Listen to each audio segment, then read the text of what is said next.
Hey guys, I mentioned the idea for this series in a video that I did a few months ago now, and we are finally getting started. I apologize for taking so long to film this video. It's just that I had so much information that I really wanted to share with you guys to wade through and organize, and this is actually the third time that I have tried filming this video, so hopefully all systems will be go this time. We are going to discuss how to keep your hair healthy and how to grow it out.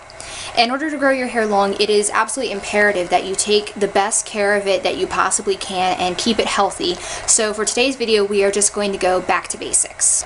The first item, number one, that I want to talk about with keeping your hair healthy is shampooing. In order for your hair to be as healthy as it can, it's best if you cut back on shampooing. You don't want to shampoo your hair every single day.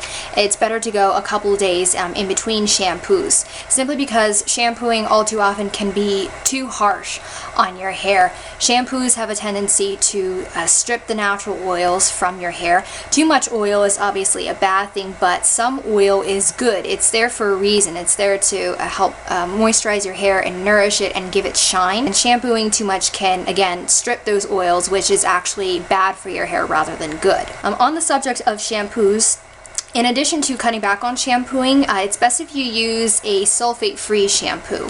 I've talked in my intro to co-washing video about sulfates. Sulfates are basically the lathering ingredients that are in most shampoos that create the bubbles, and they're also cleaning agents to help get rid of oil and dirt and gunk. Unfortunately, they are very strong cleaning agents that, again, are known to strip your hair of the natural oils that it needs in addition to everything else that needs to come out.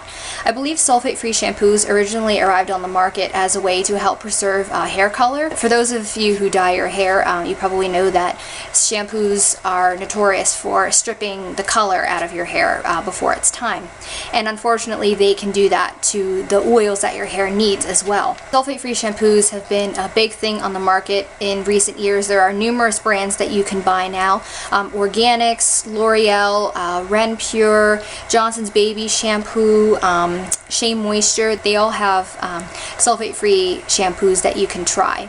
Even better for your hair is to go basically shampoo-free, with the exception of maybe, the occasional clarifying shampoo, and use an even gentler method to clean your hair, like co-washing, which is washing your hair with a cheap conditioner, which I do. It's very popular in the curly hair community, and it's very effective.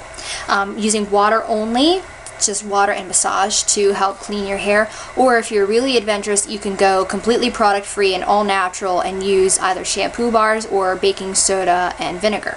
All of these are more natural alternatives to shampoo that will be much gentler on your hair. Next, we need to talk about handling your wet hair.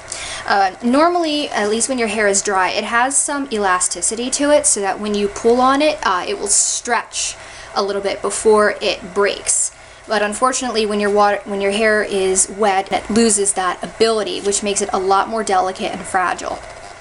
So number one, do not ever, under any circumstances, brush your wet hair.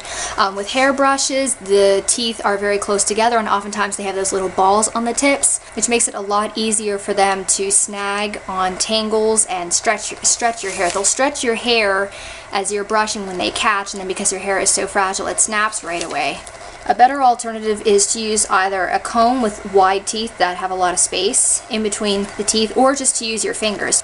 It's perfectly okay to comb your wet hair. In fact, that is the only option for us curly girls, is to comb our hair wet in the shower.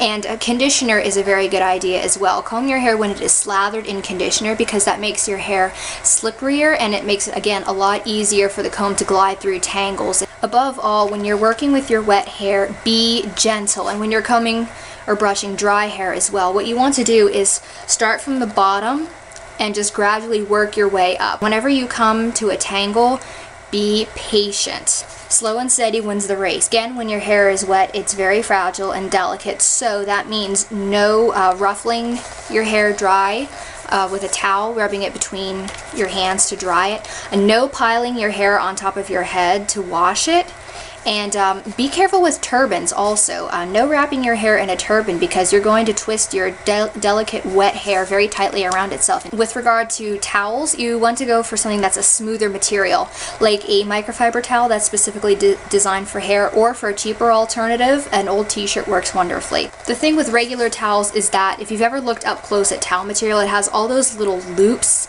Those are notorious for catching on the surface of your hair and ruffling it. If you think of like stroking a cat's fur backwards, that's basically what they do to the surface of your hair, which leads to a lot of frizz and it makes your hair very dull. So opting for a smoother material will eliminate that unnecessary wear and tear on your hair. Next, with regard to conditioner, it's imperative that you condition your hair enough to make sure that it has the moisture in it that it needs. Not only does your hair need moisture in order to be healthy, but it also needs protein because that's what it's made of, and that is what gives it its strength and its resilience. So there is actually something that you need to be mindful of called protein-moisture balance. Each hair only has so much room in it, so if you have too much of the one, it can actually push the other out. If your hair has too much protein in it, it pushes the moisture out of your hair, which leaves your hair dry and brittle, feeling kind of like hay. If you've ever used a conditioning treatment that has left your hair feeling that way, it very well may be that you now have too much protein in your hair and not enough moisture. Conversely, it's also possible to have too much moisture in your hair, which leaves your hair limp and too stretchy. In other words, it will stretch and stretch and stretch and stretch and stretch without bouncing back because it doesn't have enough protein in it. When you're looking at ingredients in your conditioners, protein ingredients will typically be in the form of wheat, silk, milk, or soy ingredients, as well as silk amino acids, which are the building blocks of protein on the molecular level. Those are sources of protein in hair products. And then sources of moisture in hair products will typically be from oils or butters that are plant derived, like shea butter, coconut oil, macadamia oil, argan oil, apricot kernel oil, or mango seed butter. Just remember that in order for your hair to be in its optimum health, you need to have a balance between the two. So just pay attention to how your hair feels and choose your product ingredients and your hair treatments accordingly. In addition to conditioning your hair, it's very important that you give your ends extra TLC, because your ends are the farthest away from the source of oil, which is your scalp, and that's why they tend to be so much drier than the rest of your hair. And that's why when we condition, we typically apply from about here down. When you're conditioning your hair, you want to make sure to apply extra conditioner to your ends to make sure that they're getting the moisture that they need. Also, when your hair is dry, it's perfectly okay. In fact, this is a good idea to consider. Adding a little extra product on the ends of your hair, something like moisturizing conditioner or some kind of serum, some kind of oil like jojoba oil, which is very light, or coconut oil, or just a moisturizing styling product. I recommend the brand Shea Moisture. They have a ton. Just make sure to put something on your ends to, again, make sure that they're getting the moisture that they need and to help protect them, because they tend to be extra dry and extra delicate. That leads us to our next topic, trimming. First off, there are a couple myths that I want to address with trimming and hair growth. There's a lot of information that I have seen going around the internet, especially here on YouTube, about how often you are supposed to trim your hair if you are trying to grow it out. And I've heard it suggested that if you want your hair to grow longer, you should trim your hair more often. Okay, unfortunately that's a myth. We're going to do a little bit of myth busting here.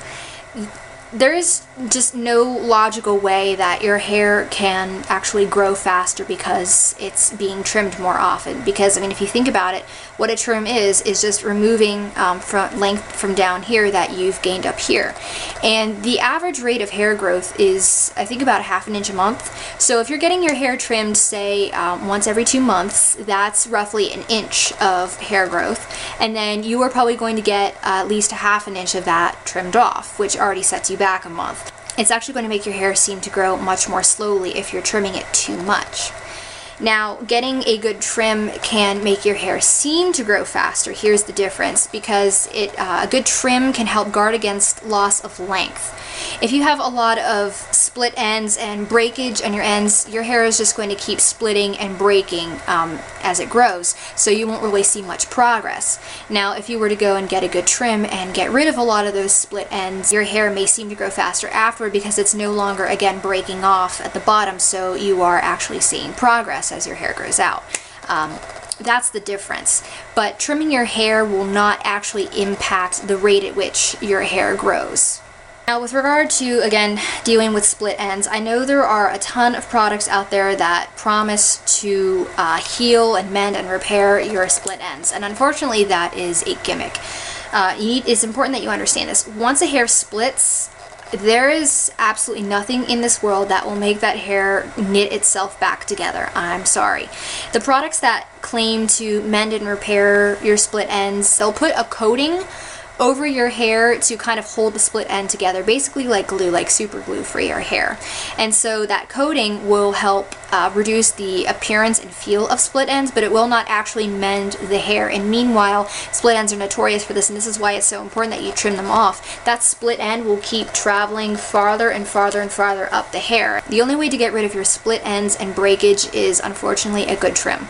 I am sure that most of us have heard about, or maybe even experienced ourselves, horror stories at the hairdressers. If that's the case, or you just don't have access to a hairdresser, or you're trying to save money, whatever, it is perfectly okay to trim your own hair. However, if you are going to self-trim, it is vital that you invest in a pair of actual hair shears. Do not use regular scissors on your hair, okay? Hair shears are sharper, the blades on them are sharper than regular scissors, which enables them to cut cleanly through the hair.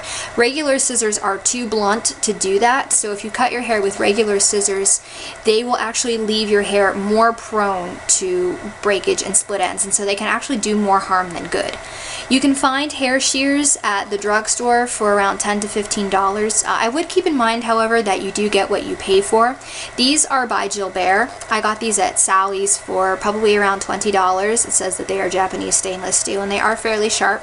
I have used them on my hair, and I haven't noticed any increase in breakage or split ends. These do seem to have helped my hair. Just make sure that you are using shears designed for hair on your hair if you want to keep your hair healthy. Just pay attention to the condition of your hair and only trim when you think you need to, because then you will avoid, as we talked about earlier, cutting your hair too much and keeping it from growing. Now, in the interest of time and organization, that is all for this video, and I suppose I will see you guys in part 2. Thanks for watching.